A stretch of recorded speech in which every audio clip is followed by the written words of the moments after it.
you do a little bit of stand up right now, or it's more movies or stuff like that? Stand up, online skits, and whenever I can grab a commercial or a movie, it's always good too. Is it easy for someone to be in LA and to because I always heard that LA is full of people who try to make it in the movie industry. So is it Well, is I'll it? tell you, it depends what side of the fence you want to be on. If you want to be in production like I was for a very long time, Hmm. it's still not easy, but you can do it, and because it's tough work and it's a little bit thankless sometimes. And then to make ends meet, I do real estate as well. I Okay. also do that. People wait tables, people drive Uber. I now do real estate to keep it afloat because it is very fickle. Even for working actors, it's very fickle. Even working actors are are are uh, are doing other things. And I don't say that I'm not a working actor, but I do know realistically that yes, the real estate is a second hustle that I need to absolutely do at the moment to really have a comfortable lifestyle and live indoors with gas in the car and all that good stuff. And you can do both. You can. It's not easy, Sometimes you think that maybe be better off really just doing one. But I can't decide which one to stop doing because I mean, acting and comedy is I don't know if I'm willing to live in my car right now to do stand up. So that's where we're at with it. That's what it is. I mean, when I Yeah. first started doing open mics and I would be online at the Laugh Factory, like I guess last summer before that, I can't really blurring together, but it was it looked like a line to the soup kitchen. I Mm. mean, it was a it's a rough group because I mean it's just you're not making money doing stand up for a while. You've got to do it on top of something else, And as an actor, you get paid, but it's to string together 5 days of work in a row as an actor. Even just mathematically with days that you have to do auditions, you almost can't be on set every day in order to get other work. So it's, it's a, yeah, it is it's a tough game. And It's a you tough you game. you It's a you tough game. you do a lot of auditions in one week, or what kind of pace is it for the for What's the that? What kind of, what is the rhythm, the amount of auditions. yeah, the rhythm Yeah. of the auditions for 1 week approximately? It's one per day, it's one every 2 days. How does it work? I'll tell you, it's like anything else. It's really how much you put into it. You have to output in order to get asked to do auditions. So, I wasn't acting before COVID, but the way it is now, it seems fairly simple, though it's a little bit of a thing each time. Is you're applying to roles, like any other job. If the it's the secret sauce of it is like when people apply to be a producer or an account executive and they're on Indeed or they're on Monster and maybe they're doing that and they have a few months where they get a job and then they don't have to do it again for years. But with Mm. acting, you're doing that constantly as you're replying to posts. If you have an agent, I happen to have an agent, they do put you up for things, but you have to fill it in with your own hustle. And the amount of auditions you get is directly correlated to the amount of postings that you reply to in the beginning. Sure, at some point it takes off and it's more of a flowing cycle. But in the beginning, you really have to apply, and probably for quite some time, you have to continue to apply to the job, so to speak. To look at it like any other And job, just keep applying. you have an agent, or you do that alone? Both. I mean, I do have an Okay. agent. I've booked one or two jobs through the agent in like the year that I've been doing this, um, and the rest you're getting on your own. Okay. And what about the stand-up stuff? So you still make open mics, or you have regular gigs? What is the story for Yeah, your I stand-up? still do some open mics. I haven't, it is. It's like it seems like when you throttle up one thing, some other things come down. So I've been doing more on set acting as of late. Haven't been doing as much open micing and comedy. Yeah. You know, what's funny is, I mean, except for getting paid like everything else, it's actually, it's surprising. Like, in a way, it's easy to get up, right? On, I mean, open mics, it's like the hardest thing is finding them and getting the balls to go up. And then after that, I mean, you can find them and you can go up on stage whenever you want. To actually make some scratch doing it is a whole other story and getting paid. But to anyone who wants to do it, it's there. And how much time when you do an open mic? How much time do you have? 5 minutes, 3 minutes, seven? Yeah, you started, you know, I've done 3 minutes. I haven't done longer than a 5 minute. I might have gone over the light actually a couple of times and done 7 minutes by accident, so to speak. But You done yeah, seven I minutes haven't. by accident. Okay, I that's mean, in the first couple of clubs I went to, like the light, it was just like so terrible. I remember you just like, couldn't really like, you give me the light, like you couldn't even tell. You're so nervous. Sometimes you just keep going. is that the video you posted maybe 1 year and a half ago when you was in Probably. a bar and I think it was maybe your first time. No, you started 1 2 years ago maybe. No, Yeah, in yeah, 2020, in 2023, yeah. or in 2023, like March 2023 was my first time up. And yeah, and there was a period right in the beginning where it was like I just was getting comfortable enough to like say the whole set and have jokes that were further, but then also I was too nervous to really like be paying attention. And I just, you know, it's like I remember you know, I did production for a long time too as a PA. You know, I remember like oversleeping once to set like majorly, and like you never do it again. You leave the set once with keys for a vehicle, you never do it again. Yeah, and open mic, I definitely blew through the light like big time, and it's like was too nervous to stop. It was like one of those. It was like on a motorcycle when you're just like gassing it for no reason. It's like the And whiskey throttle. I just like kept going. and you did that only in LA? I've done stand up in New York as well. Okay, okay.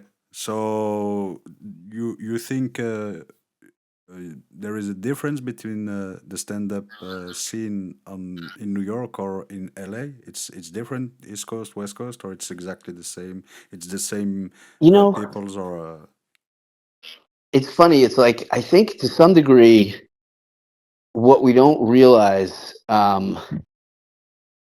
in a lot of situations is like nobody's from the place that you're doing stand up. At least in New York and LA, in some cases. I don't know how it is in the Midwest. And when you get bigger shows, obviously locals are coming. When you're a name, locals are coming. But in the beginning, when you're doing an open mic, I feel like it's majority of like other comics. And then like specifically in New York, I was really nervous to do it in New York. And if I never moved away from New York, who knows if I ever would have done stand up, because I remember thinking like the crowd must be so fucking tough. And again, when it's a big name, like sure, locals are coming out.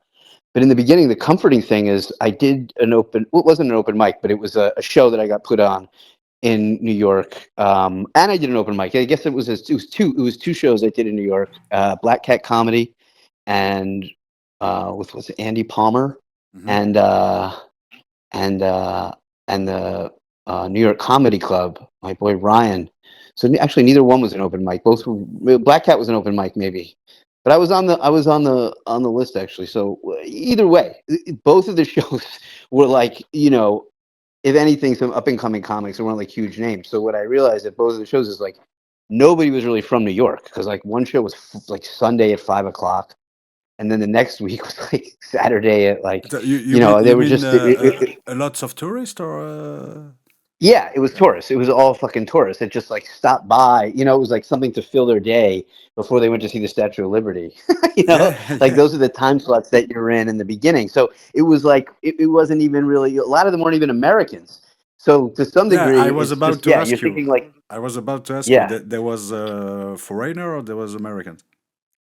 yeah. In New York, it was honestly, the crowd was like mostly foreigners, and Okay. at both shows, more so the New York Comedy Club, 5 o'clock on Saturday, and the Black Cat Comedy Club actually was 8 o'clock on Sunday, which is also like a tough slot in a way. And I remember that was just like some people just were drinking coffee; they weren't even there for the show. Maybe they were. Very tough person who didn't laugh at all in the front. And then in LA, it was like I actually like did a class by accident in a way, because I was running around doing so many open mics. A couple times I wound up in mics that were not what I thought they were. Like Laugh Factory wasn't an open mic as much as a tryout to actually be on, and that was like I didn't realize the whole like everybody there going up was like pretty much a professional. So it was so So it, scary. it It was was it really was it was like an audition to be a regular in the Laugh Factory. yeah. Okay, Yeah, it was to be maybe not a regular, but to get invited up and then on the way to be getting past. Yeah. okay. And you think you will try to do more open mics to have more minutes, or you prefer to stay on the movie business? It's hard to choose one over the other in a way, and Because that might be detrimental. I don't recommend doing both, no, but no, I because like doing both. I, Yeah. I, I ask you that question because you know Joey Diaz, and Yeah. Joey Diaz, who is a really great comedian and great actor, and I love him, and I listen to his podcast on Spotify and the church, the new one, and Hmm. he said one thing last time. He said one thing. He said a lot of comedians do open mics and start doing stand up, and after that they have movie movies uh, little little acting movies. They can do little stuff in movies, or it's maybe it can be it can be a sitcom, or it can be something like that, and they forget about the stand up. And actually, they don't do stand up because they love stand up. They are doing stand up because stand up it's a door for the business movie. And Yeah.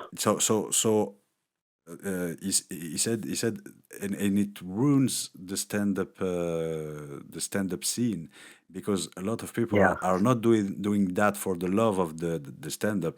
They are not doing open Yeah. mics, and they are doing this just because it's like a skyrock to doing movies.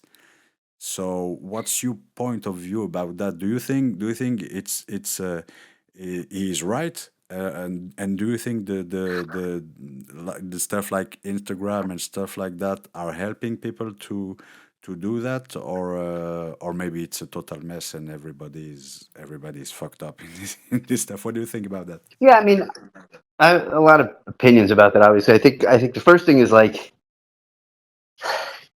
I don't think it's that easy for anybody to just, oh, I'm just going to go do this and then I'm going to skyrocket over there. I mean, yeah, sure. Do you want everybody to be a purist and be like, I mean, even the fact that I said I don't know if I would live in my car for this. I mean, maybe right there, that's like not something you should put out there because you want to die for these things in order to like get to where you. I mean, that's what it takes, right? You've got to put your blood on the line. But I do that. I mean, I put the skits out there, and that's not like it's so brave, but I cover some topics and I do some things, and I expose like what's going on in my head, and I think that that's seen. But I think yeah, obviously, if someone's just like coming over to do stand up and then leaving, like I don't know, I think to some degree, if you've got the balls to go up and do it, wherever it takes you is like wherever it takes you. I do think some of the hardest things about doing open mics though is sitting through other terrible comics, because some people, I feel like they have the balls to do it, but they haven't studied even one iota of like how to tell a joke or structure, and they just think they can wing it. And because they had the chutzpah to go do it, that makes them worthy. And like, yeah, to some degree, maybe you are, a click up. If your goal is to do it, you're doing it, and sucking is better than not doing it at all. But like sometimes it's terribly painful. And if there's other people that are doing it and they do it amazing, and then they just skirt off and do movies, I mean, I don't know. What I always find interesting is like you know, uh, I'm gonna. This is embarrassing as regular, but Chandler Bing, what's his name, who passed away recently? Matthew Perry. The actor Matthew Perry. Yeah. They always said how hilarious he was, and it's like, I don't know. I don't know if any of us ever really laughed out loud from friends, but I'm sure on set he was a cut up. But like, did he ever do stand up? Uh, Like there's a lot of actors that you find out are funny, and then you don't know if they ever did stand up, and it's like maybe they could have. And I don't know. I think entertainment is tough, and it's like wherever you get in, you can fit in. I don't know. Yeah, I mean, I get it. And Joey Diaz is like a fucking badass who like gripes about stuff, which is like super my kind of humor. So I like that he is going to rip on anything and everything. Um, but also, it's true. I mean, Bill Burr, like he was in what Breaking Bad or other movies. I mean, Eddie Murphy. I Yeah, mean, but shit. you He's see, like, for example, Bill Burr is the exact, the perfect example of doing stand up, but sticking to stand up and time to times doing a movie. He was on the fucking Mandalorian on Disney. He was in the fucking Star Wars franchise. Yeah, Bill Burr is the exact example. He's doing he's a stand up guy, and for me it's not a guy who did stand up to do movies. He's a stand up guy who no, sometimes do movies. yes, exactly. Yeah, That's who we like, right? yeah, That's who we like. yeah, yeah, That's and what we all want to be. We want to do stand up guys who do movies. Yeah, yeah, and But of course, it's like, yeah. no, I no, mean, so, I was a sorry. fucking extra the other day. Yeah, Yeah, no, go ahead. no, no, go ahead, go ahead. I mean, set is great though. It's like even like I was an extra the other day, and on NCIS Origins, and it's like Oh, the pay is really? shit, and it's like, yeah, but and I Whoa. put it on the Instagram. People think it's like something, and it is. It's a great big show. I don't tell people I do extra work. I'm saying in the podcast because but and it looks cool on Instagram, and it's a great big set, and it's union, and the food is fucking phenomenal. It's like amazing, But but it's like, that's a drug too. Stand up is a drug, but being on set around the cameras and the dollies and the whether you're a PA or an extra or the main star, it's like being on set is something else. So it's Can you like tell me if you get it, what's exactly an extra on a set? oh, people walking around, the actors that don't talk, that are just Okay, okay, okay, okay. background extra. Yeah, yeah. And But we happen to be, yeah. and how has because I did that in France. One day I did Hmm. that for Yeah, one day I will show you exactly. And it was really hard because yeah.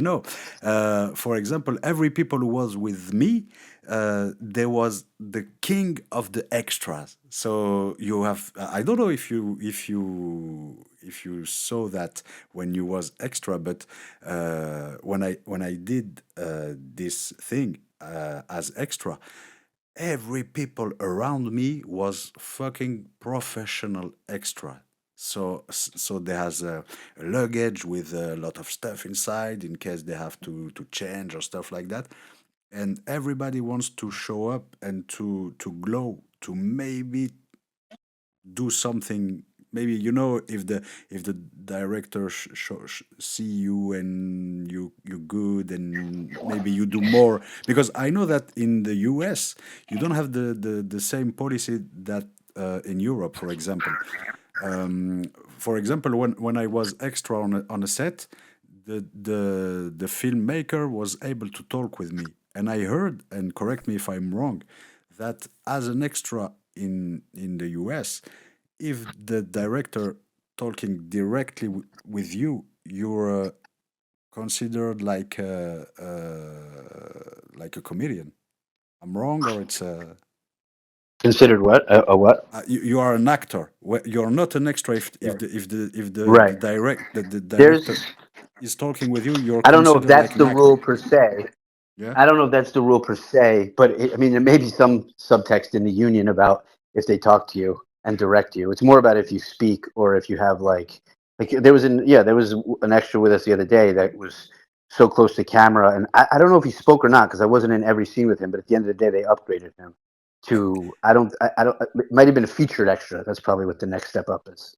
And you know how you can be upgraded as an extra. You have to how you can be a There's really nothing really you can do. good. Yeah, you can do nothing. Actually, Yeah, it's there's nothing. nothing.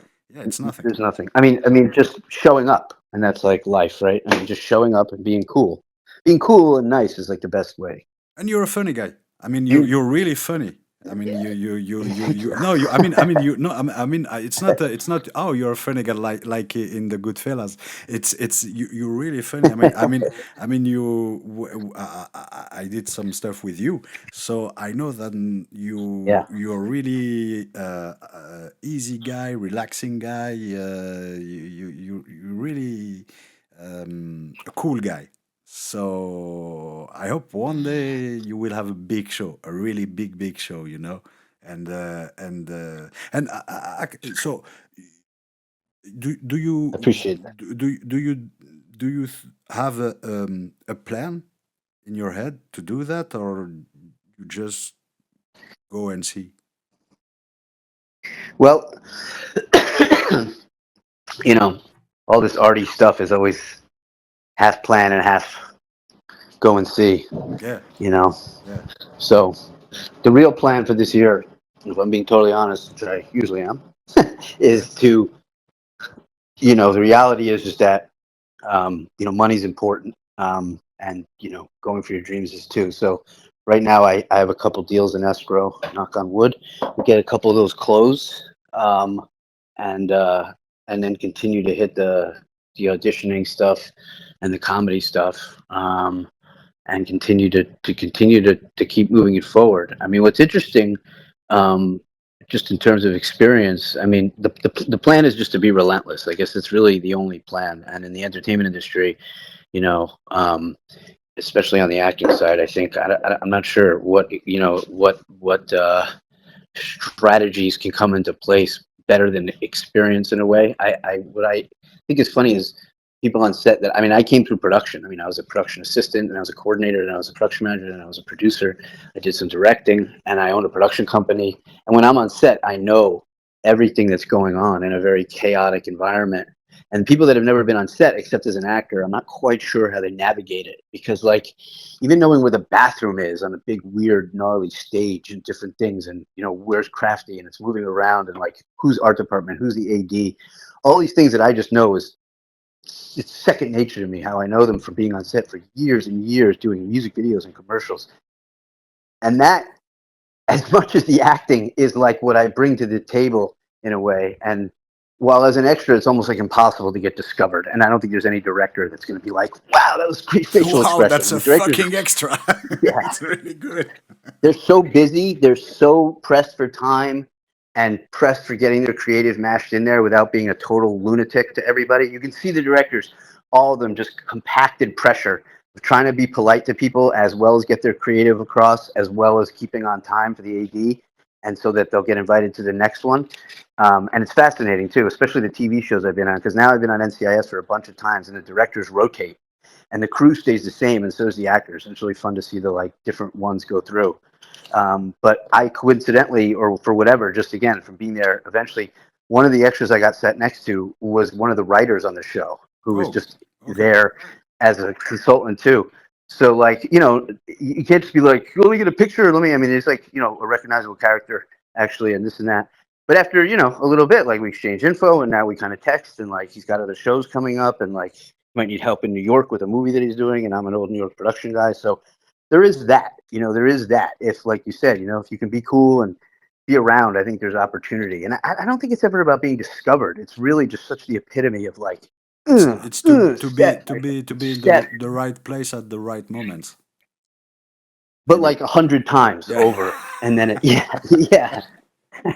You have to be in the right place at the right moment, but 100 times. It's a great quote.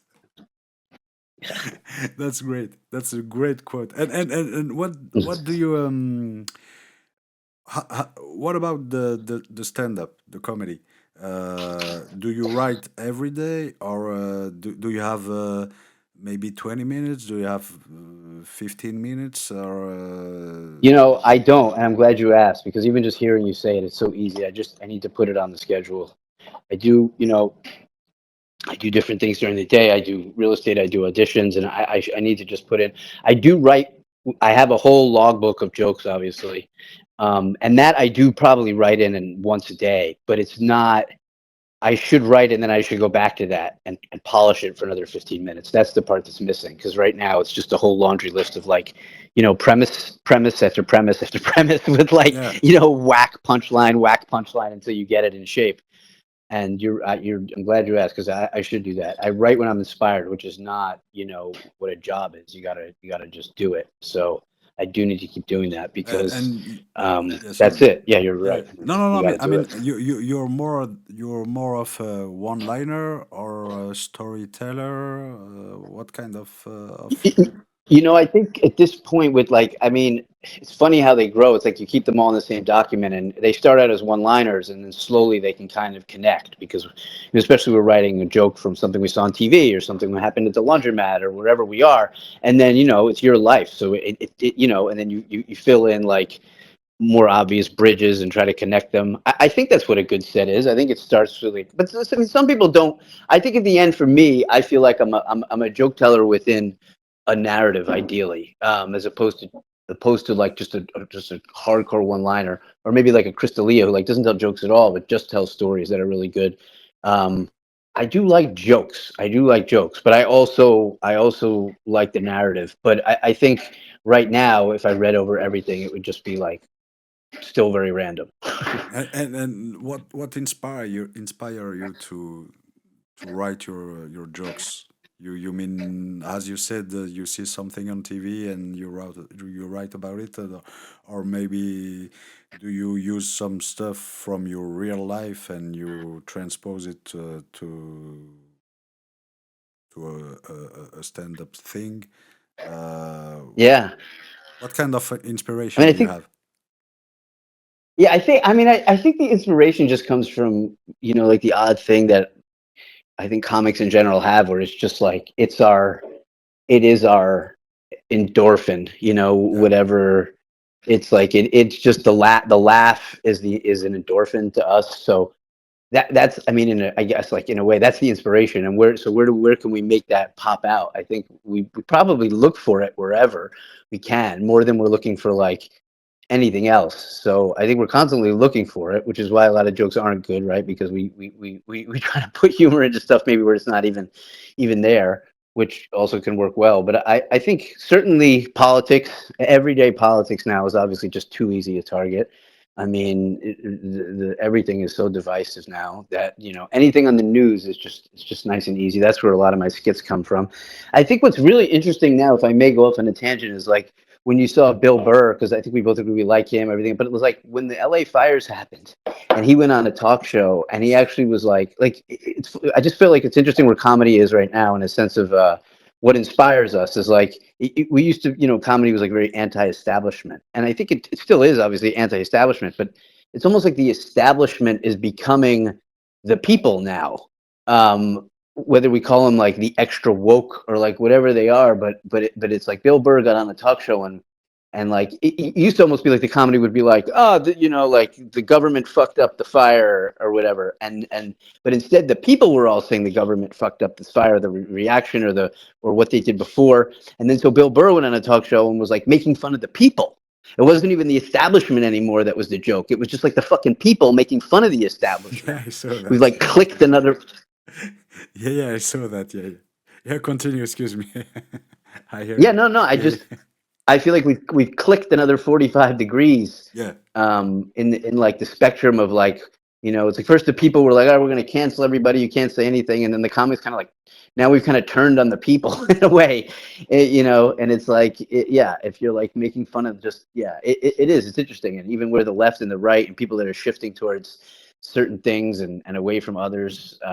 So yeah, the inspiration is all too much, and I think I mean, whether it's just me or everybody else, it's just it's just our way of coping too, because you find the joke or you completely break down. And like I'm Jewish, so that's culturally what we do in general. yes, Not everybody's good at it, so a lot of people make jokes that just suck. But I'm also inspired by other comics a lot. I think a lot of, if I'm being quite frank, competitiveness, jealousy, all of that in a good way, meaning like, like I do real estate, and when I see other people closing deals, I'm like, oh, that's cool. But when I see other comics doing well, I'm like, fuck, that's the person's respect that I want, like And you that's watch the person that I want you to watch say, a lot of comics on Instagram. yeah, Yeah. all of them, yeah, yeah, so And do you think yeah. maybe watching a lot of comics can influence your writing stuff? Not too much, because I feel like um, sometimes I would go down the rabbit hole of trying to figure out why some people's skits got more views, Yeah. just in terms of like the structure, like what the fuck they were doing. And maybe I should study more because I don't get a ton of clicks and a ton of followers. But like, yeah, I don't think it does too much, mostly because I'm, like everybody should be. I mean, I'm pretty confident in my voice in terms of where I'm writing from. Um, and there's so much overlap anyway, and there's so much out there now that it's like, unless you know in your heart that you're taking someone else's like premise, then there's just, yeah, I don't know. I mean, sometimes what you say is a valid question, but and I'm trying to think of an example where that I used to not do that, like with I used to write a lot of treatments for music videos, and sometimes you can watch music videos for inspiration, but other times I would not watch, like, maybe you have to watch an artist's videos, but maybe not to try to go down the rabbit hole of the director that did one of his last videos, because then, yeah, I mean, things can get tainted. Like I never listen to movie reviews before I go watch them. I, But no, I don't. I don't.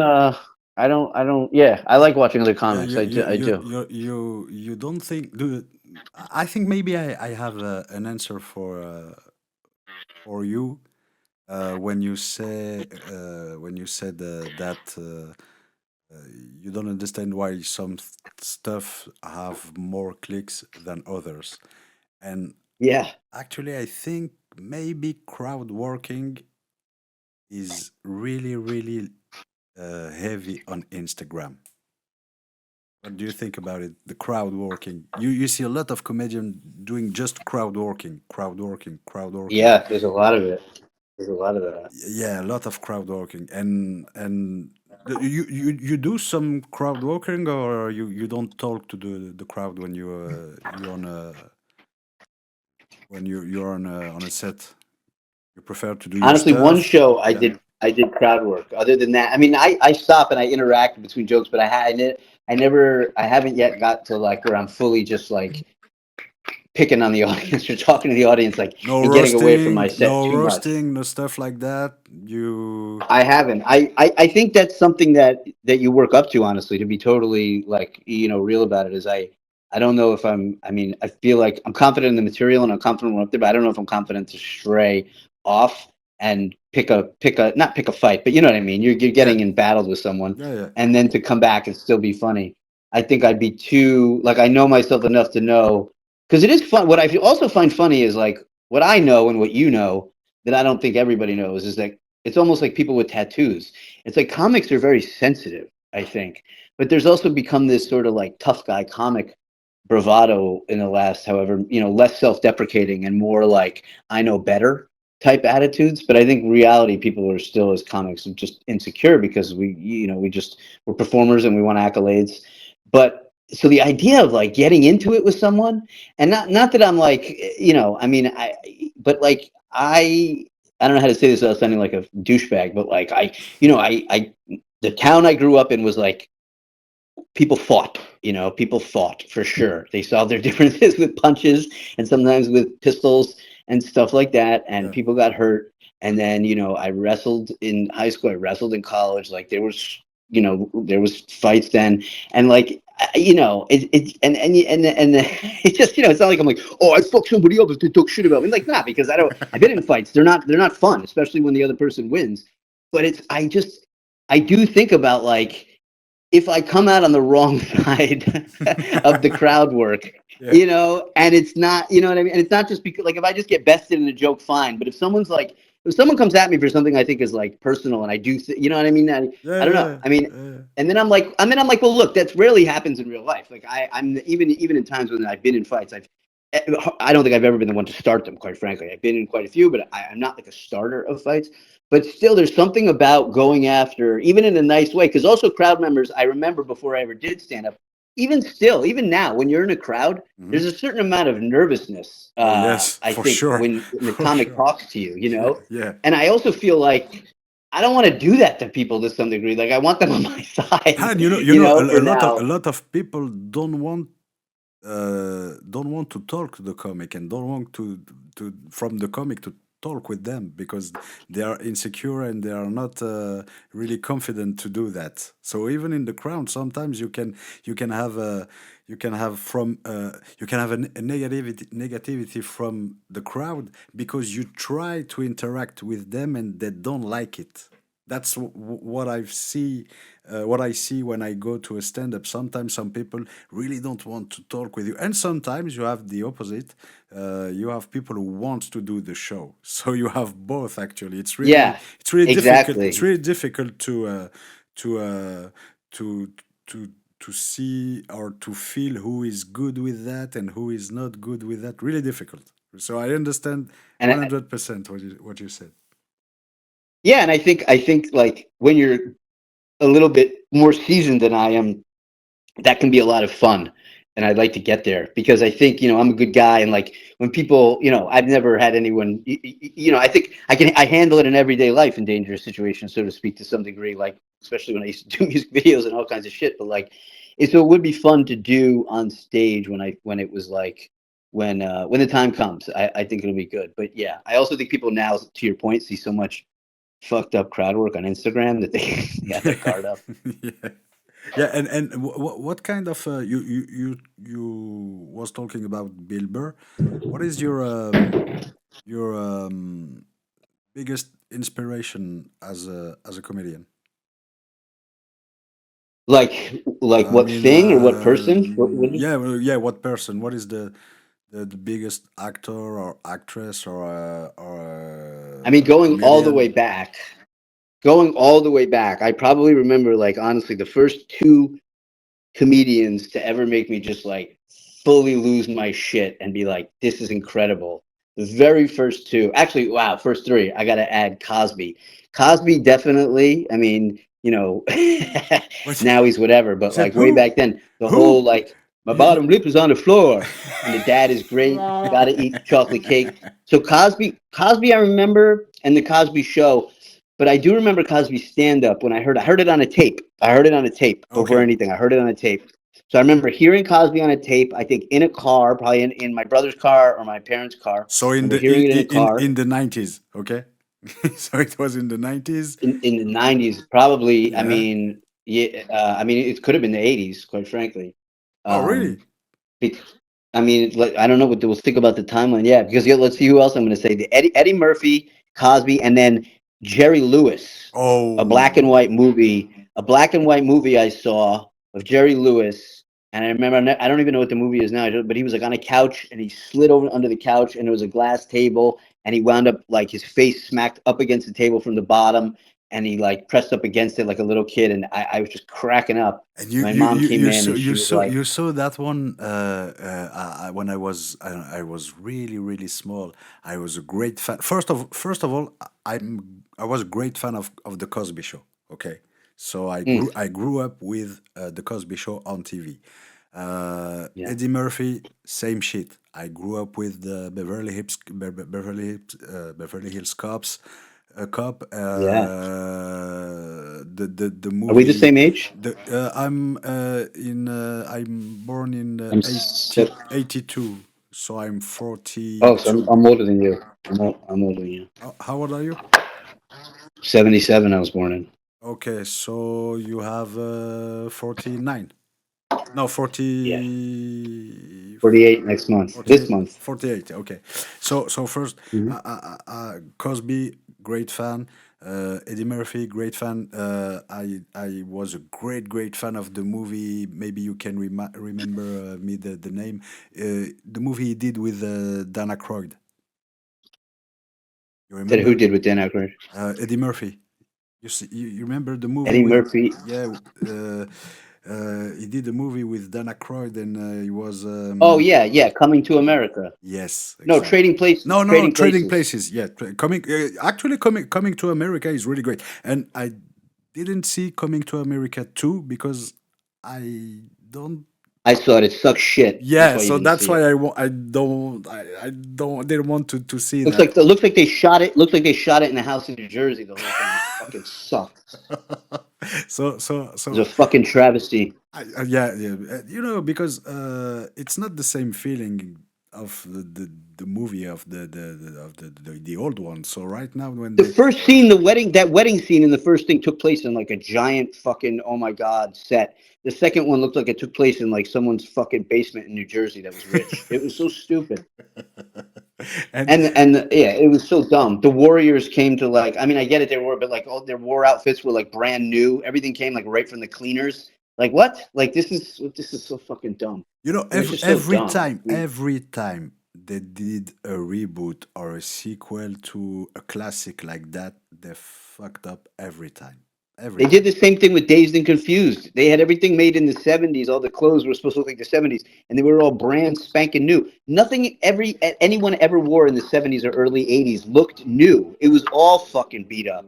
I don't know how it got there so quick, but like everything was a hand me down. Everything was cut off jeans. Nothing was new. It's like, and the same thing with fucking. I'll tell you what. Even though it wound up being a good movie, if you could get through the first 15 minutes, but the Beetlejuice, the new Beetlejuice, like the I didn't costumes, something about see. the costumes, Yeah, it's not the same. they fucked it up too. Or really They tried to mimic the same time frame, and they did a little bit, but like they cheesed it down. They just like messed it up. so the new Beetlejuice is shit. It's not good. No, it's not shit. It's good. The first Yeah. 15 minutes is shit, and Winona Ryder is overacting like she's been crazy for years. But it's a good movie.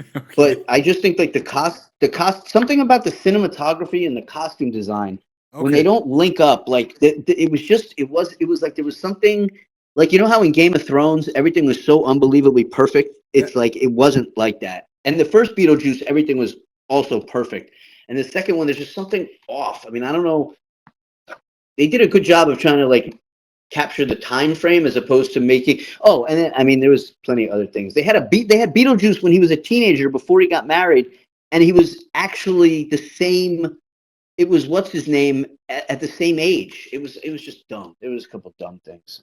And To your point, sequels always suck. what movie they fucked up me really bad. What? I was in front of my TV and I was what the fuck I'm watching. It's White Man Can't Jump. Oh, I steered away from. I didn't see the second one on that. Oh, I just look.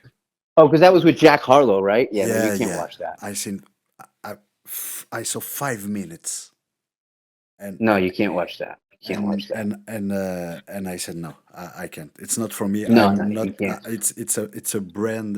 You know. That's right up there with terrorism. That's not good. Can't watch. It's exactly it's exactly the Yeah, same thing. So no, I mean, yeah. so you're you so for you it's Cosby and I think that my real like my favorites are like Eddie Murphy, Seinfeld, really big influence, very big influence Seinfeld, and then but Chris Rock. I saw Chris Rock in college.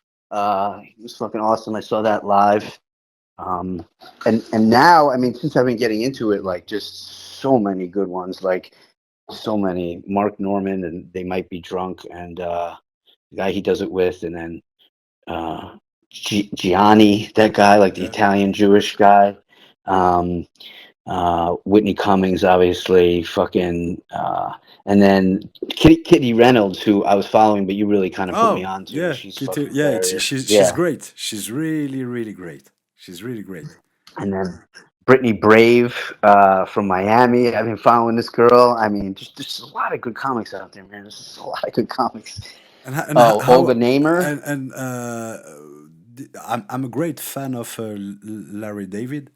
Okay, Larry Oh, of David course. for me is but you said Seinfeld, so it's for me it's the same universe. But And Seinfeld's a dick, though, in real life. sorry. Seinfeld's a dick in real life. Oh, you was talking And about I say this. you was talking about Jerry Seinfeld, not Seinfeld the show.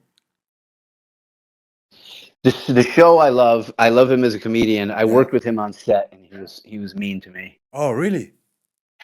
He just denied me a picture, and it was like after like it wasn't like, hey, good morning, can I have a picture? It was like, it was after like a 14-hour shoot day, Okay. and I had been working on the project for like a week, and we were all it was just the crew and the Mets in City Field. It was like a Okay. closed set, and it was like just the cool kids, and it was like the end of the end of the end of the day, and it was even before iPhones. It wasn't even like it was going to be circulated. We were literally those days you had to It take a was it picture with was a celebrity after a shoot before social media.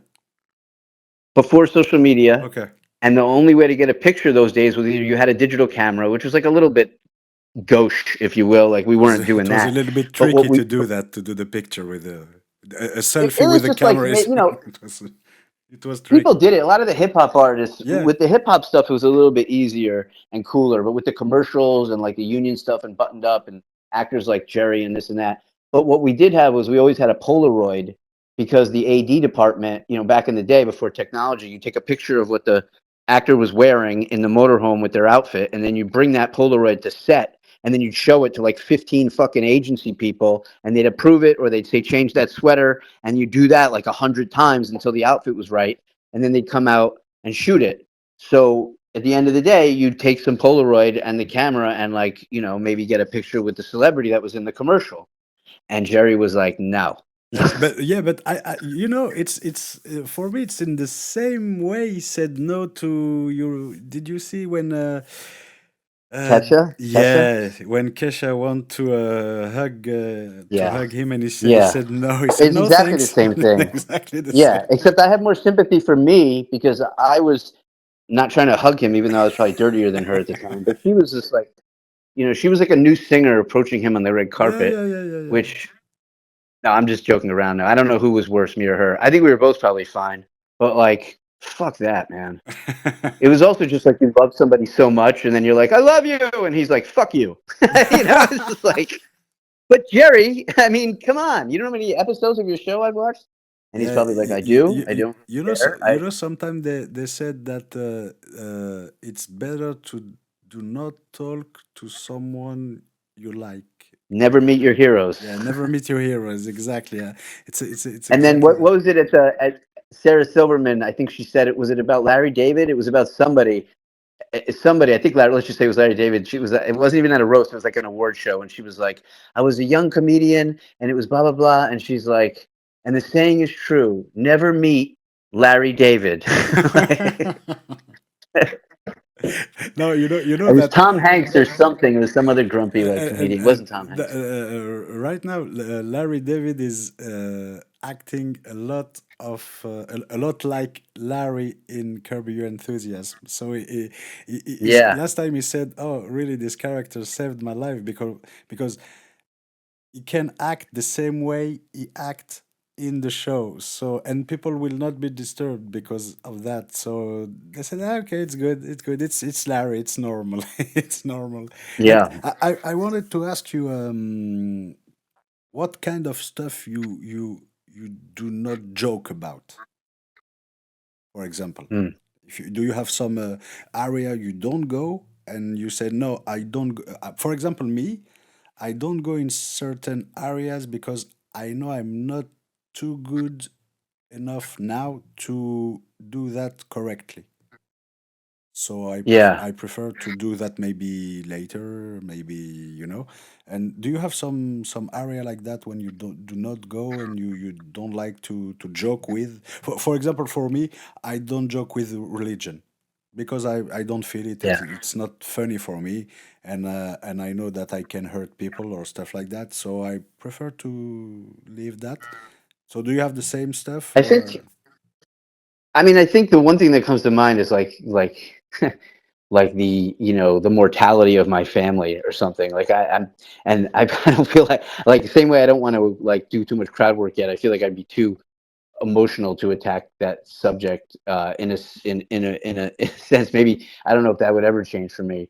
Religion and things like in policy, like yeah. I mean, I think to some degree everything's on limits, but I think it's how you make the joke Yeah, about it. And to yeah, your point, like maybe you're a certain kind of person, when I am too, where it's like I'm not necessarily just going to take an easy joke at like either side of the Middle East situation, because it's also like, like you probably, like, there's a certain integrity in our jokes. It's like you don't want to just be making like sweatpants your mama jokes, because there's no art in that. So it's like if you're going to make a joke about, I think, it's like to some degree you don't want to go in an area, but to your point, it's like not that you don't want to go in the area, but maybe you don't want to go in the area yet, Yet, because yeah, you know I that joking prefer about it. I prefer to go in the area smart. I don't want to go dumb. And Yeah, yeah, you know. because I think it's like not so much that there's an area that I don't want to go into, like to your point, but there's, because that'll rotate, but it's more like, in order for the joke to be something that's worth making in a sensitive area, it can't be a cheap shot. So it's got to be a well crafted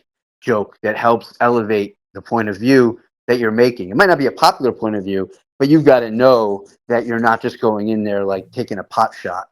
But past that, I think you can go anywhere. But to your point, I don't think you just swim out into waters that you're going to have to like throw a cheap shot to get out of, because that's no way to save yourself. So it's like, why even go there? But it's worth not just staying on light topics, but it's also like not worth going into areas, to your point, where you're just gonna like feel bad about your joke. Like that, you don't Yeah, want to do that. No. and let me show you something for me that, I mean, it's Louis C.K. Okay, so for me it's one of my master when we talk about stand up, and Yeah. I want just to you for you to hear a little something from Louis C.K. and how he's handling a joke about the Bible. Okay, Hmm. so let's hear that. Put that here. Okay.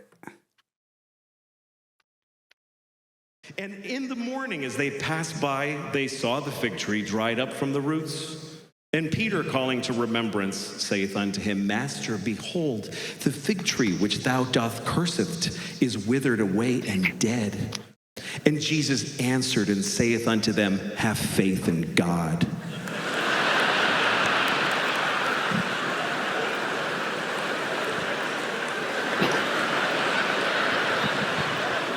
What the fuck kind of a Jesus story is that? What the fuck are we supposed to... Hey, Jesus, you kill that tree. That's right, motherfucker. So you see, he was reading the Bible and he was joking about, and it's Yeah. it's really handled really good, you know. So Yeah.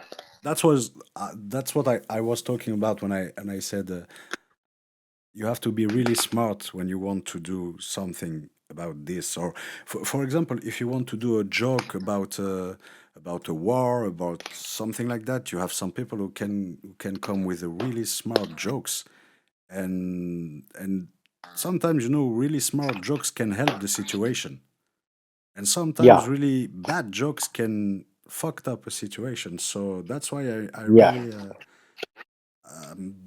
that's my opinion on this, and I think you know exactly what I'm talking about. So it's really difficult sometimes when you want to talk about something and you can't, because you don't have the way and the right words to talk about it, and you maybe you have this in your head, but you don't have the good sentences to tell the joke. So for you, the area is you said the mortality of your family, and maybe do you do some dirty jokes? You have dirty jokes, or you are a clean guy? Um, I had some dirty jokes. Okay. I had a little bit about, wasn't terribly dirty, but I fabricated a story about being with a prostitute to tell the joke about how the premise of the joke is that um, prostitution is illegal, but pornography is not.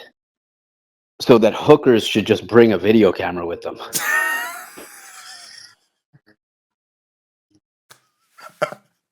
That's a great fucking joke. That's a great joke. But I have something for you. I have something. All right. That's a great fucking joke. No, that's a great joke. Thank you. And you see, it's Thank it's you. it's really smart. Thank you. It's really Thank you. smart. It's really smart. So no, that's a great joke. And do you plan to come to New York and to do some other open mics soon? Yeah, I Yeah. do. I will. I'm always back in New York. Yeah, of course. Okay. And when do you come back to New York? Come back this I summer? don't know. Probably in what is it now? I mean, probably no. Probably like March. Okay. No, wait. May. Probably in May. Hey. Okay. Okay. So it was a great time with you, my brother. And Mon frere. mon frère.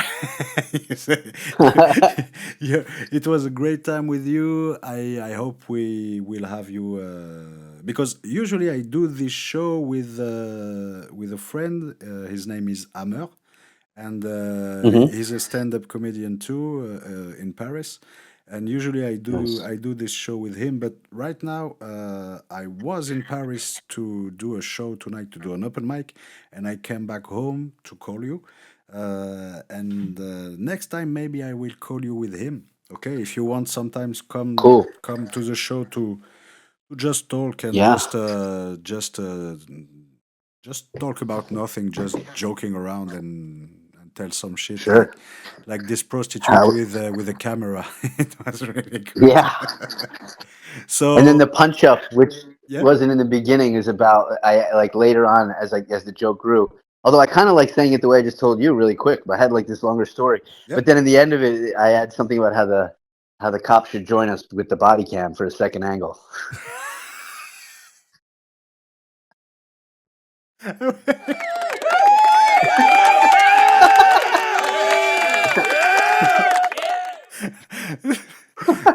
you have you listen. You really have to do that on stage. Okay, Yeah. you really have to do that on stage because it's for you. You know, for me, it's not dirty joke. It's really smart. Actually, it's really smart. It's not dirty at all. So I really next time I'll be in New York. You know what? Let's go to an open mic together.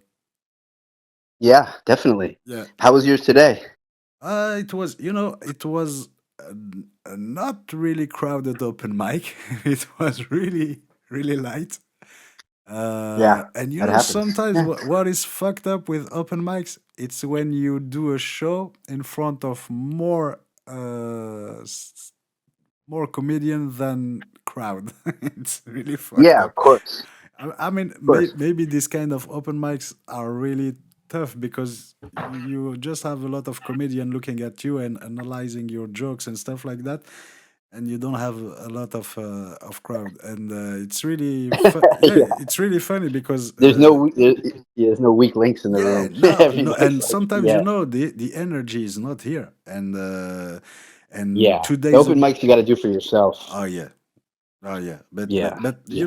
Just I, close your eyes. yeah, but yeah, I know, but I really react to the energy. I need to feel the crowd. So because Yeah. 2 days ago, I was performing in front of 100 people who came at an open Oh, mic in wow. a really tiny place. So Nice. the place was packed and it was really loud and you tell one joke and boom, people laughing and stuff like that. The energy goes back and forth. Nice. And sometimes maybe 2 days after you do an open mic in front of uh, 10 people, and Yeah. Yeah. it's really light. Sometimes it's light, sometimes next week I'm playing 2 days in a row in front of 60 70 peoples. So Nice. no, Awesome. that's cool, that's cool. And you know what, sometimes it's really funny to see how same joke, but in the same joke, but in different situation, Yeah, of course. it's not hitting the same. I mean, it's not Yeah, and sometimes it's just alcohol related. I mean, there's a lot of so many reasons. yeah, exactly, exactly. And what is your actuality? Do you have some stuff to push? You have some next extra stuff? What is your actuality to to um to share with us? I mean, just keep on my Instagram, Brant.Kantor for skits and stuff. YouTube, same name.